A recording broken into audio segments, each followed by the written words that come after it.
In today's climate, nothing will make you a more accurate or confident shooter than Crimson Trace laser sighting systems. Get the immediate, decisive advantage of the world's only grip-integrated laser sights today. Shoot better, stay safer. Crimson Trace.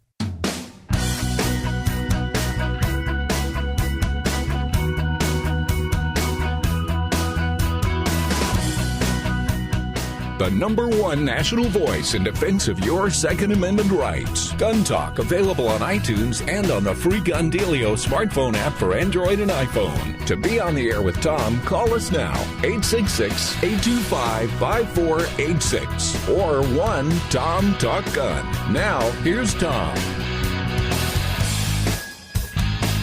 All righty, hour 3 of Gun Talk. They still haven't shut us down. Visiting with Jane Anne Shimizu from Gunsight. She's our guest co-host today because she said she wanted to watch the show. I said, no can do. How's it going so far? I love it. It's fun. You've got a great job. Well, you could do this job. You do very well at this. So this is fun.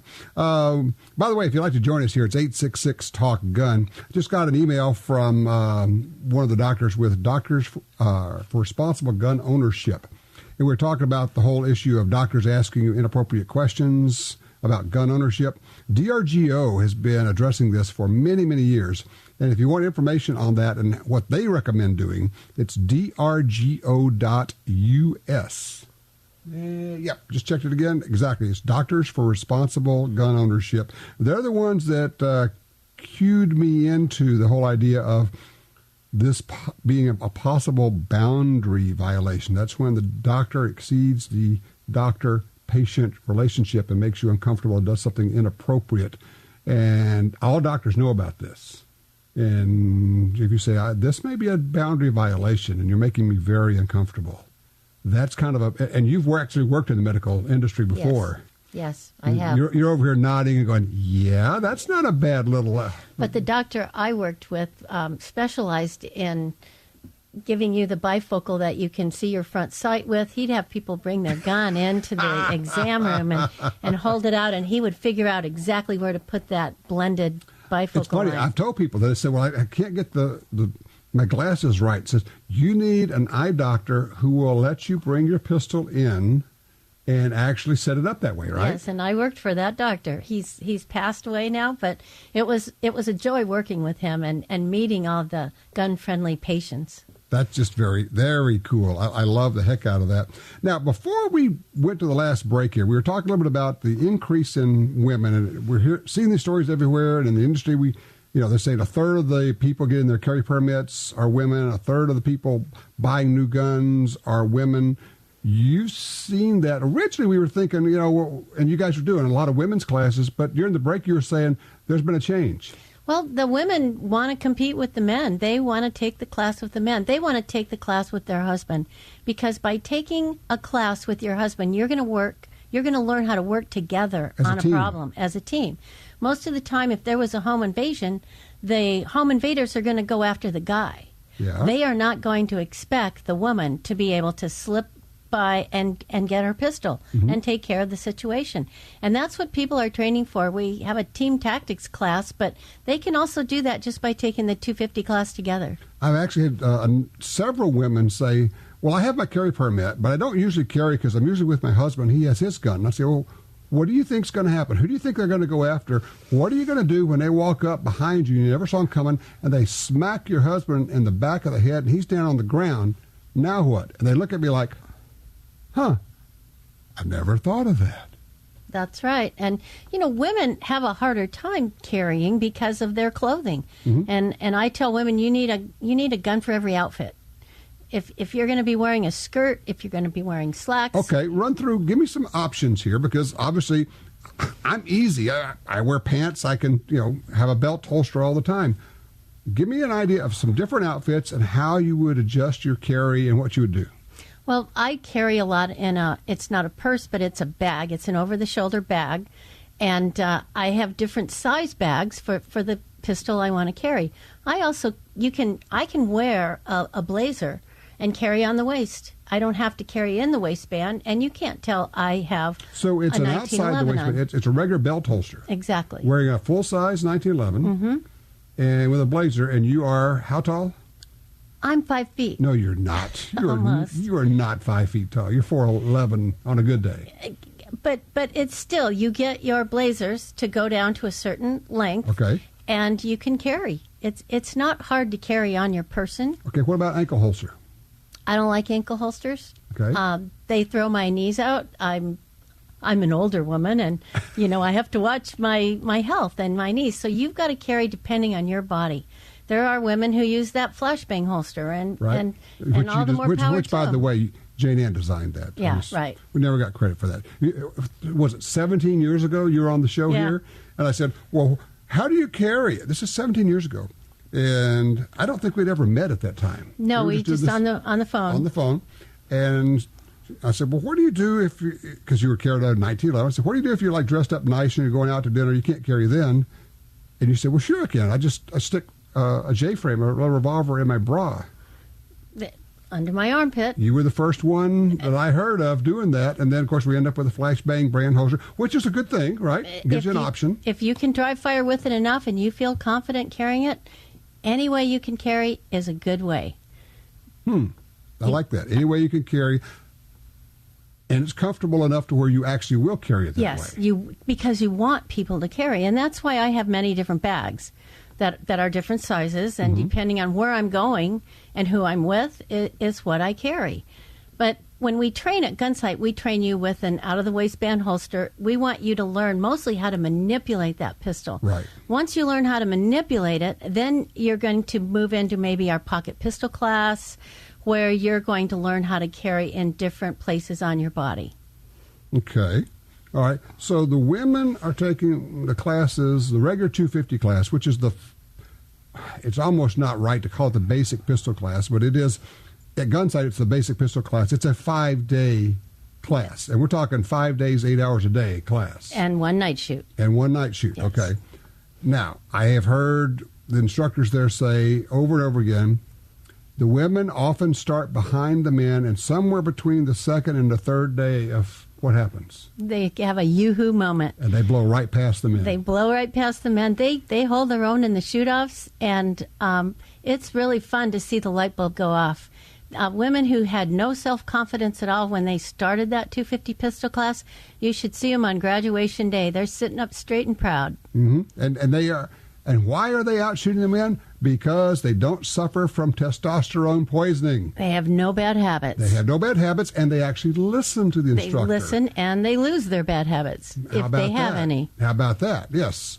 And just time and time again, the instructors say, yeah, it usually by the second day, third day, particularly husband and wife deal. And the wife's now out shooting the husband. And it shows in the shoot-off. You can see it. And everyone says, now, who's driving home? But you do the team tactics class We also. have team tactics classes where it's basically simulators. Okay. We simulate different scenarios. And then we have man-on-man, Sims guns. Okay. And real-life people shooting back at you. Force-on-force stuff. Force-on-force. And it makes a difference in your training. When you really see the bad guy pointing a gun at you, it's amazing how your response time quickens. I've been through several of those there, and each time you get shot, it's a learning experience. Oh, yes. And the instructors are going, okay, you want to tell me again why you thought it was necessary to stand in the middle of the hallway, illuminated by the backlight? Why were you? I don't know. Why were you trying to help that person on the ground That's who's it. bleeding out? That's it. You should be taking cover. You should be leaving. You should not be trying to help someone. Call 911. It's not your job. Back away. Not your job to save everybody today. The other thing is you don't know who the bad guy is in a lot of these things. So, it's some of these situations, the person who's on the ground may have ended up being the bad guy. You never know. And the person who's above and maybe just shot or even stabbed or hit him or whatever is the good guy or gal who's just being defensive. And, going back to our doctor conversation, it's the doctors who think they have to go help the bad guy. I have to give them credit. Really? The doctors want to save everybody. And we have a lot of doctors that come to Gunsight. Well, yeah, and a lot of people in the medical field actually probably a good idea for them to be exactly getting training. So there you go. All right, 866-TALK-GUN gets you in there. We're visiting with Jane Anne Shimizu from Gunsight. Check it out, Gunsight, GUNSITE.com, right? Yes. All right, there you go. Also, of course, you can shoot me an email, tom@guntalk.com. You can join us over on Twitter @GunTalk. And be sure to check out the Gunsight Facebook page. I cannot say that. What is with that? Gunsight. Gunsight on Facebook. But if you have a question, a comment, or if you just want to kind of join in, by all means, 866-TALK-GUN.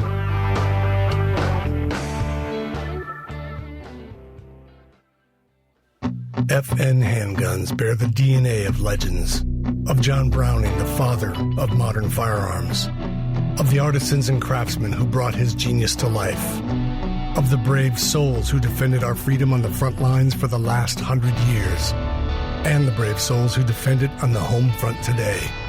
FN handguns, the DNA of legends in the palm of your hand. Ask for FN, the world's most battle-proven firearms. If you're looking for a safe and trusted way to sell your firearms, look no further than Dury's Gun Shop. I trusted them to sell my dad's collection. They built their business for over 50 years on honesty and customer service. Dury's Guns will buy any size collection or estate, none too big or too small. Selling your firearms to Dury's Guns is easy. Go with the pros. I trust Dury's Guns. DurysGuns.com. You got your carry permit, and that's good. But you know you could use more training. Get the DVDs, which have what you need. Springfield Armory presents Concealed Carry 1 and Concealed Carry 2 with Bata Group. Learn specific concealed carry skills from Top Gun fighting trainers. Get trained. Be prepared. This really is life and death. ShopGunTalk.com. That's ShopGunTalk.com.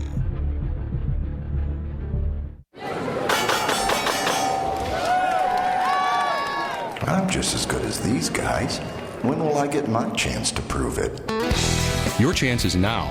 American Marksman is a nationwide series of target shooting competitions designed to give you your big break. Think you've got what it takes to go home with $50,000? Visit ammarksman.com to register today. That's ammarksman.com. American Marksman. Are you the one?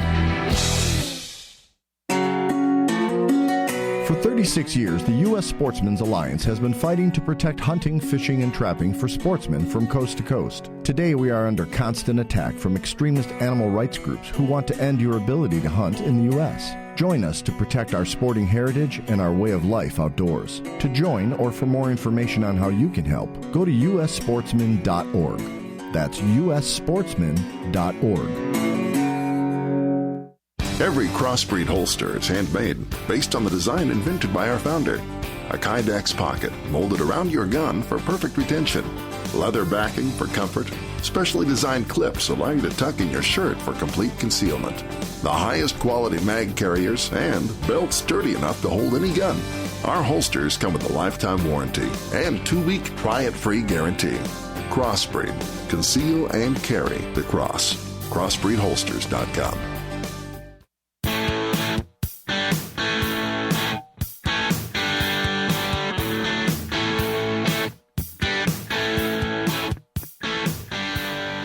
Back with you here. Let's go straight to the phones. Line 1. Benny's with us out of Corpus Christi, Texas. Got some help for us here, Benny. Tell me about the EAA witness. Yeah. Hey, Tom. Good afternoon. I've had one of these firearms for a number of years. Love the thing. But that gentleman that called earlier with the H&K, he's not going to find it to be much smaller unless he goes with something, well, even witness polymer is still a 32-ounce handgun. I've got the Elite Gold Team, and it's 41 ounces, and the Elite Limited comes in at a hefty 45 ounces. So It just depends on which one he wants. They're about 9 by 5 for the limited and the polymer, 9 by 5 inches. So he might measure out his H&K. All right, it's a full-size gun then. He was looking for a smaller gun, right? Yes, sir. He said he was. Huh, okay, well, good info. Everybody that shoots CZ derived designs seems to like, Colonel Cooper actually liked the CZ, if I remember right. I go all the way back. I have a picture of him shooting one. He spoke well of the CZ, so he liked that pistol. Tell you what, on that same topic, let's go to line 3. Al's with us out of Horseshoe Bend, Arkansas. Hey, Al. Or maybe he's not. Al, you there? He's here. You hear me? I got you, Al. Go ahead. I'm here. Sorry. I just also would like to comment on the EAA more or less in general. Those guns are the best kept secret I have run into in decades. I've owned many of them, and I've never had a bad one. I did not have this one particular model this gentleman was talking about, but I think I had something very close to it. It was called a Tactical Elite. And it's a super gun, just a super gun. All right. Yeah, it's great to get the field reports from people who actually have a pistol, because you can sit there and go, yeah, I don't know, but somebody's owned it for years, Jane Anne, you go, okay, that works. It's one of those deals of the guy who just bought the gun and has taken it out to the range once and loves it. That's really not much of a data point to work off of. No, not at all. You want somebody who's shot it, who's owned it for years. I've never seen one go through a gun sight class. Now, that's interesting. I do not recall one. Huh. When you get back, you're going to have to ask instructors. I will. Have you guys seen any CZs coming through? So, pretty interesting. What do you see mostly? Is it obviously 1911s, probably Glocks? 1911s, Glocks. Polymer pistols, Smith & Wesson, M&Ps. You can even take the 250 class with the shield, but it's not going to be easy. Shield's a great pistol, but it's not a gun I would want to go shoot 1,000 rounds and do all that manipulation. So if you train with a full-size M&P, you can easily carry everything transitions. Yes, and it's the same with the Glock. Full-size Glock, you can carry the little Glock 43 then. Same thing. Right, okay. And then, as we know, a number of people, once you have the gun sight epiphany, it's not unusual for people to carry 2 guns, is it? No, not at all. So that's what you say, I got my full size over here, or maybe my mid size, which is, a Glock 19 maybe. And then I've got the baby Glock on my ankle or some other place inside the pocket, or a revolver. A revolver for backup, yeah. For backup. Here's the deal, when you think this through. If you have to go to your backup gun, you're probably having a really bad day already, right? Definitely. So it could be argued at that point, 5 shots in a revolver that absolutely go off. There's no possibility of limp wristing because you may be shooting it one-handed because you're already injured. And when you pull the trigger, it simply goes bang. 5 shots of reliability may be a pretty good option at that point. And then 5 backing that up. Says the lady who carries the revolver and always carries 5 backing that up, right? Yes, of course. You like shooting revolvers, don't you? I do. I like shooting revolvers. I think revolvers are a beautiful dance. Once you learn how to manipulate it and open the action and throw them in and do little tactical reloads, and I love watching people shoot revolvers. People who are good with revolvers, it's interesting the way you put it. It's a dance. Well, it is. You got these hand movements, and the hands are going, and you do it over and over again, and you get pretty darn good at it. I mean, none of us are ever going to be Jerry Miculek because there is only one Jerry Miculek. Exactly. But you can get to be pretty good at it. You can get very proficient at a revolver. It's really amazing. Oh, and for those who, just in case, I always assume everybody knows this. If you're shooting a revolver, a double-action revolver, defensively, you do not cock the hammer. You always shoot at double action. You just pull the trigger. Yep. In fact, it's one of the reasons I like the hammerless, small hammerless revolvers. All of mine are hammerless. Yeah. Yeah. All of mine. So you have more than one. I do. You remember Judy. Yes. Judy was the steel frame. We talked about Judy. J-frame. Tell them the story about Judy, how Judy got named. Well, I had teenage daughters and young teenage daughters, and we were going into a grocery store that my youngest daughter wasn't sure that she wanted to go in. It was in a part of Phoenix that she wasn't comfortable with, and she shouts out, "Mom, do you have the gun?" And I said, "Oh, I can't believe she just did that." And so when we got home, we named the gun Judy. And I said, "Now, if you want to know if I have the gun, you say, 'Mom, do you have Judy?' And that way no one will know." And since then, we've got Judy, we've got Jillian, we've got Jimmy. A whole family. She named her first 1911 pistol Clint. It just, yeah. So we name all of our guns now. That's hilarious. I have to say, I've never really heard of naming guns like that. That's pretty interesting. Now, that brings me to a point. We were talking about this a couple of days ago, of people who volunteer to you that they're carrying, and you had the lady. Oh, you got to tell the story about the lady. I walked into a restaurant, and this lady pulls me over. She knew me from the Chamber of Commerce or wherever. Right. And she goes, "Hey, I'm packing." And I said, "Oh, that's nice. That's nice. Good. No, I mean it. I'm packing." And I was almost embarrassed for her because it's not something you should be volunteering. No, you don't. And you know, and I looked at her and I said, "And you have a glass of wine?" Because it's against the law to be packing and drink a glass of wine in Arizona. Yeah. So I think people who don't know gun etiquette really, really need an education on. That's where advanced training. And look, the basic class at Gunsight is advanced training. Make no mistake about it. This is, what would we call it? Beyond the concealed carry class. Because your concealed carry class checks a box off. But for most occasions, it's really not training. No. It's learning the law. Yeah. Yeah. So, and the other thing is, the more training you get like that, the more you realize telling people, volunteering to people, "Yeah, I'm carrying," or the worst case is when they want to show you their gun. Oh, yes. You know, no, don't do that. Don't tell anybody, and for heaven's sakes, don't show anybody. And if other people are saying, "Yeah, we carry all," you go, "Yeah, that's great, that's nice." And don't join in with the, "Yeah, I also carry." I know you want to be part of the club, but there's nothing in it for you to do that, is there? No, nothing at all. So just don't. Basically, just don't, all right? 866-TALK-GUN. Have you ever had somebody come up to you and volunteer that he or she was carrying? I actually had them come up, and when they find out what I do, they want to show me. No, just leave it there. We'll be right back.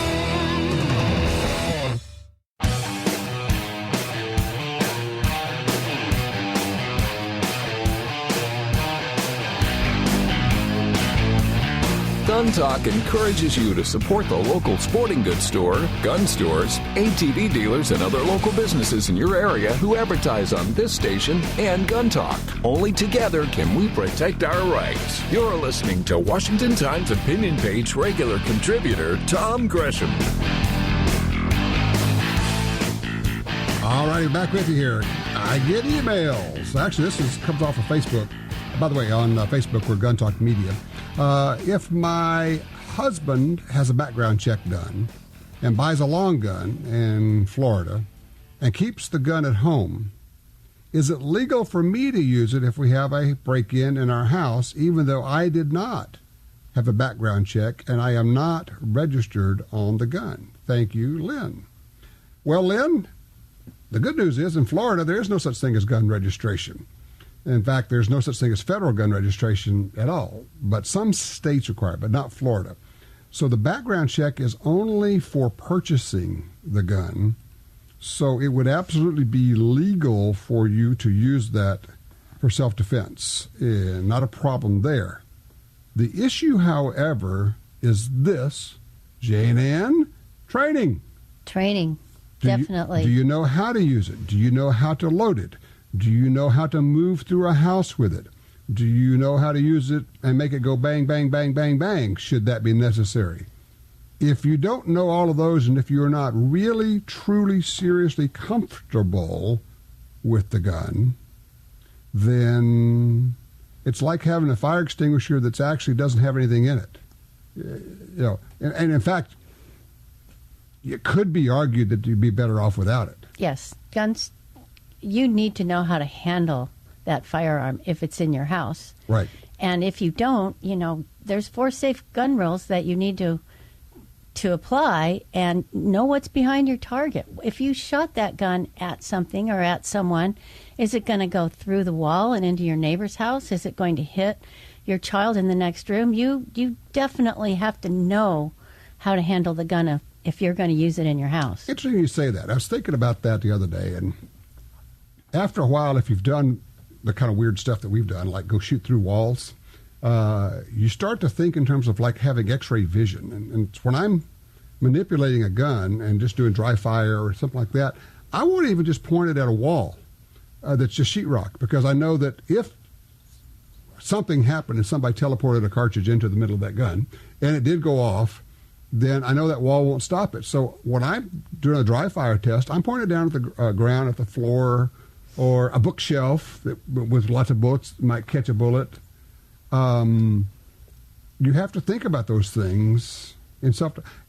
We were talking the other day about another one. You're in a busy mall area, something like that, and in your head you're thinking, what would I do here? What would I do if? There's no safe place to fire a shot where there's not a background of people, right? Yes. But there is a technique. You could drop down to one knee, couldn't you? You could. You could drop, if you had to, and shoot yes, upward. You could. You go that way. You could. But once again, you don't think of that stuff unless you've actually gone and tried that stuff. And frankly, trying to figure out a way to explain people about training and what a big deal it is, what you're doing is you're paying to get access to somebody who does nothing but think about this all the time. Exactly. In our active shooter class, they set up an array of targets that are innocent people. Uh-huh. And then they move a moving robotic target through them. Oh. And you have to shoot the moving robotic target without hitting one of the innocents. Without hitting one of the innocents. And it was hard. Well, here's the thing. Just because it's a threat, see, we're the good guys. The bad guys just shoot, and they don't care if they hit innocent people. We don't get to do that. No. So we are responsible for every single projectile we launch and everything it does until it quits moving. In your house, in a crowd, in a grocery store, it doesn't matter. Right. Which means you have to be accurate, and you also have to be aware of the background, because as accurate as you think you are, you're going to be less accurate if it all hits the fan, right? Yes. So, I mean, there it is. Just food for thought, just kind of the things we talk about. We're talking about training. Let's see here. Speaking of which, let's go visit with George. He's on line 2 out of Arkansas. Hey, George, what are you looking for here? Hey, Tom, I'm looking for exactly what y'all were just talking about. Every time I walk into a room, I constantly look for exits where I'm going to be able to, I guess, be the safest for me and my family, even without thinking about pulling a firearm or anything like that. And so I always think about, like, what would I do in this situation? What would I do in that situation? And it'd be amazing to actually get some training where I could kind of put myself in that situation. You know what I mean? Mm-hmm. Absolutely. So, well, and you're in what part of Arkansas are you in? Close to Little Rock. Okay. I would imagine there's some training available in the Little Rock area. I mean, obviously, if you can travel, you could go to a place like Gunsight. Of course, they're out in Arizona. They have one in Richmond, but sometime this year you're going to have one in Wichita, Kansas, which is not that far from. Yes, the Thunderbird Firing Academy. Thunderbird Firing Academy near Wichita. You're not all that far from Wichita, George. You could actually do a Gunsight class there, which would be life-changing in every sense of the word. But I like the fact that you're thinking about it. You're already aware. You're thinking about what's the exit. And I like it when people start thinking about, okay, just because I'm carrying a gun means, that's not the solution. I mean, that may not be. It's the old deal of if all I have is a hammer, then everything looks like a nail. If you're thinking about, well, when I'm here, I'm going to grab my family and we're going to run through that door and we're going to get the heck out of Dodge. One of the most important things when you're carrying a firearm is your mindset. And that is what Gunsight is famous for. Cooper created this doctrine that teaches a mindset. And if you're going to carry a gun, you need to have the mindset to use it. And some people, after they take our CCW class, they go, well, I'm not going to carry a gun. I don't have that mindset. That's interesting. And you can go on YouTube and Google Jeff Cooper Mindset Lecture and watch that mindset lecture.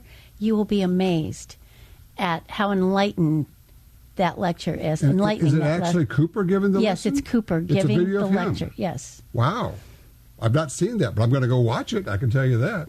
Because the other thing is people don't understand now, because it's 40 years, what the state of training, self-defense training was before Jeff Cooper created this concept of the modern pistol and what we do with it. When we come back, we'll talk a little bit about where we were and what a monumental leap that was at the time, right? Yes, very much. That's the whole thing. And people go, yeah, everybody teaches that now. Wasn't that way back then. They were shooting one-handed from a crouch. It was not pretty and not effective. Be right back with more gun talk.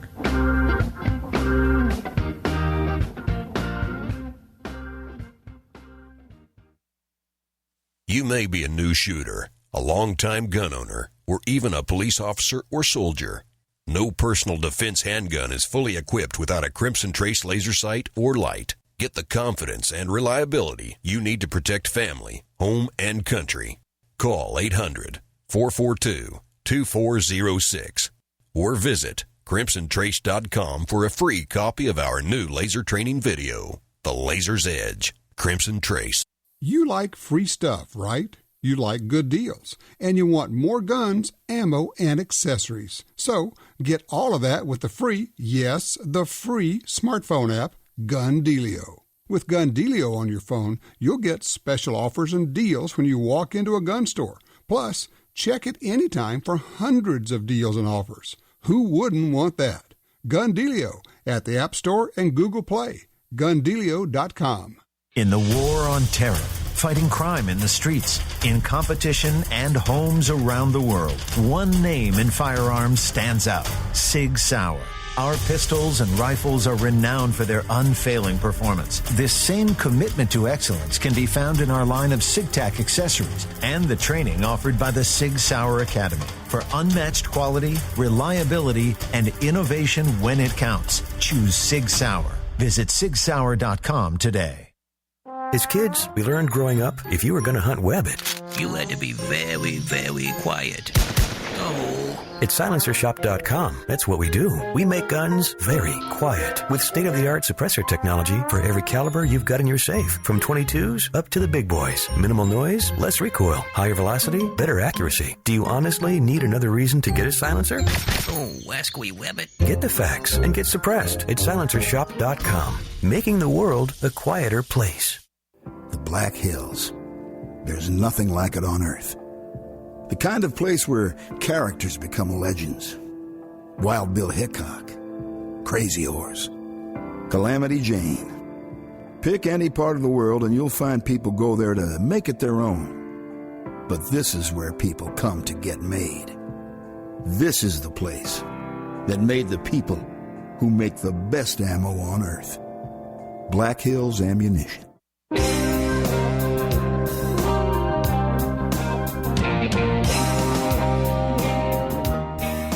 All right, let's go straight to the phones now. Line 4, Russell is, traveling through Washington State. Hey, Russell. Hey, Tom. I was just calling about a caller you had last weekend. He was complaining that 25-06 isn't talked about enough. And I wanted to let you know that's my primary long-range prairie dog rifle, and I'm eastbound and down now for Montana for a little shoot with it. Wow, that's a fairly hefty recoil to be shooting a lot all day long on prairie dogs. No, that's the long range. We do the cleanup work with the 223 and 22-250 between 200 and 300 yards. Okay, I got you. So you're reserving that one for the real long range shots. Yes, that's right. And yeah, it's 30, 40 rounds. You set her down for a while. Yep. In fact, I will tell you that even shooting a 22-250 versus a 223, if you sit there and do that 300 or 400 times in a day, you're looking for the 223. That's why the 223 is there. Plus, you got a little maintenance going on about every 50 to 100 rounds to keep them running. Yep. Without exactly. fouling Well, over time. All right, let me ask you a personal question. Since we don't actually know who you are, how many rifles do you take on one of these shoots? About a dozen. I knew it. I knew I liked you. There's only 5 to 6 of them are varmint. You know, we're over there in really open country, so this is a great place to work out them 1 grands and things like that. And our ARs test those a little bit of distance, and because Western Washington, where I'm from, we're cooped up. You can't see 100 yards in any direction. Right. Now you're getting out there where you can see your ways. Hey, Russell, look, I appreciate the call. I need to run down from Russell to Russ on line 3 in Kansas. Hey, Russ, did you go out and shoot your GT20? I did for the first time, and it's been sitting in the safe for a year, and I like it. The GT20 was the special gun talk gun we produced for our 20-year anniversary for the radio show. It's a SIG P220 and 10 millimeter. So tell me about shooting it. Well, I've never shot a 10 before. Matter of fact, it's probably about the most powerful thing I've shot up until yesterday. And when you touch it off, you know you've done something, but it's not abusive. It's not unpleasant at all. I had a friend that let me shoot his 41 mag in a Scandium frame Smith & Wesson, and that one would smack your hand a little bit. Yes, indeed. So, but that, and of course, and you can get different levels of power. Yeah, you can get 10 millimeter and kind of weaker loads also. But it's a big old heavy pistol. I mean, that's the whole idea. Now, one thing I will tell you, we've learned from experience, and if you haven't, you know, be careful, is the sights, the rear sights on that pistol have very sharp edges. And if you take an over-the-slide grip like you would normally, it can cut your hand. So be careful. Yeah, you might donate a little bit of blood unintentionally. Yeah, I've seen it happen twice so far. Tactical guys who grab it and rip it back there and go, oh, how about that? My palm's bleeding now. Yeah, not good. But I was also sharing the gospel with people of Hiram Maxim and introducing some people to test driving some suppressors. How'd they like it? When you see grown men get a giant smile and start giggling because they're shooting an Ruger American rimfire with a suppressor on it. Yes. They really liked it. And then, believe it or not, I built an AR pistol and 300 blackout. And with a suppressor, I mean, it's very compact, it's quick handling, and it's a hoot to shoot. Well, it sounds like you really are into the toys. I like this. Well, I mean, that's as much as we can do. Speaking of toys, have you ever played with the 460? I have shot the 460 some. I've shot the 500 and the 460. I actually prefer the 460 over the 500 Smith & Wesson. I've got a hankering this year to maybe look into a 460 and try it out with some 454 and some 45 Colt and maybe even some 45 Schofield. Well, that's the whole thing. Is the reason that that's such a nice revolver. The Smith & Wesson, it's a huge on their X-frame revolver. It's the 460 Magnum. I mean, people have literally taken elephants with it. It'll hunt. It's good for anything in North America. But as you say, you can shoot 454 Casull in it. You can shoot 45 Colt in it. You can shoot 45 Schofield in it. And it's a big old heavy gun. It'll have no recoil with those. So it's a hoot. It's fun. And it's if you can do your part, it's an honest 150-yard hunting revolver with no problem, maybe even 200 yards. So I encourage you to do it. Carry on. All right. Thanks for that call. Revolver lovers, Jane Anne. You know, my girlfriend, Eling New, who is an instructor at Gunsight, took a Cape Buffalo with a 454 Casull. Yeah. And one shot right there, down. Right between the eyes? Yes. Eling actually teaches a hunter course. Eling is one of our lead rifle instructors, and she does teach we do it as a tutorial, but she'll teach handgun hunting. You want to see somebody rock a revolver? Man, Eling can do it. Yes, she can.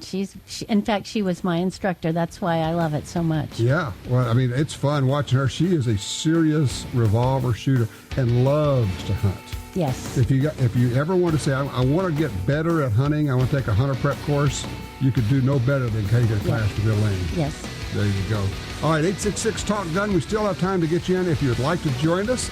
I'm Tom Gresham, and she is Jane Anne Shimizu. We'll be right back.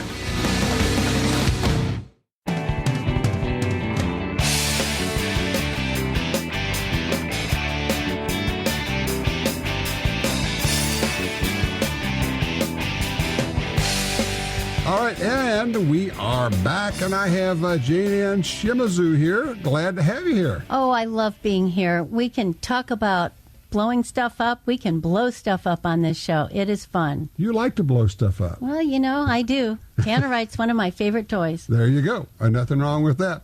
Let me do it real quick. Tim has just called in. We're going to have time to get him in line 1 out of Oregon. Hey, Tim. Hi, thanks. To what you were talking about just a few minutes ago, as far as shooting in a crowd or so forth, is there certain loads or certain calibers that will tend more not to go through, like say a 357 Magnum will go through? Right. What? Right. Oh, just where they don't penetrate, and they call it over penetration. Yeah. I understand where you're going with that.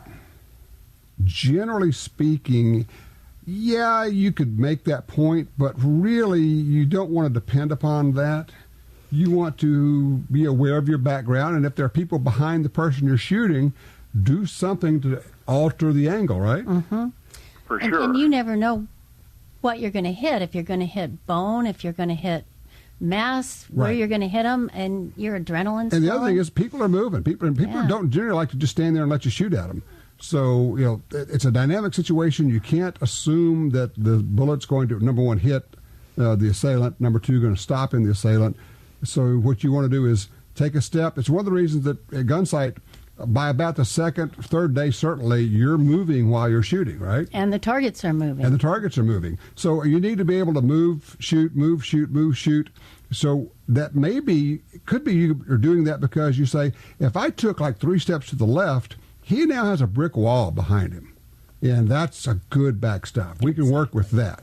And the other thing, and I just want to throw this out. Look, I appreciate the call, Tim. Another reason to move could be, and I've learned this one from somebody who's really been there, is you're with your family, you've got a young child with you. If you start taking steps to the side, if bullets start flying at you, they're now no longer coming towards your family. Again, that's the kind of thing that your instructors think about all the time. They do. When they create these courses, we created these courses a year ago before all this active shooter stuff started happening big time. And these guys have thought these problems out, and they're ready to teach you. It's pretty cool. Is that how long a course is that? It's 5 days. That's a 5-day class, too? Yes, it is. That would be so much fun. You have to have a 250 class first. It has that prerequisite. Okay, they want to make sure you really can handle a gun because you don't want to be fumbling because you're going to be moving and doing stuff and really reacting to the situations. Yes. So you need to have at least those manipulation skills. One other thing I want to at least address here, I've done it. Other people do it. Some people, like me, come back and take the same class, the 250 class, over and over again. It's practice, and it's immersion, and I love to take the 250 class. Up too. And a lot of people who want to teach take the 250 class because they want to teach it well. It's a good point. If you are a firearms instructor and you want to teach defensive shooting, go out to Gunsight, take the 250 class, see how they teach it. You'll come back a changed instructor, I guarantee you. You will. There you go. Jane Anne, thank you so much for playing today. Thank you for having me. It was fun. I'm gonna keep you around. We're gonna do a little after show with the crew here. We'll have some fun with that. And in the meantime, people that want to know more about Gunsight, what's the best way?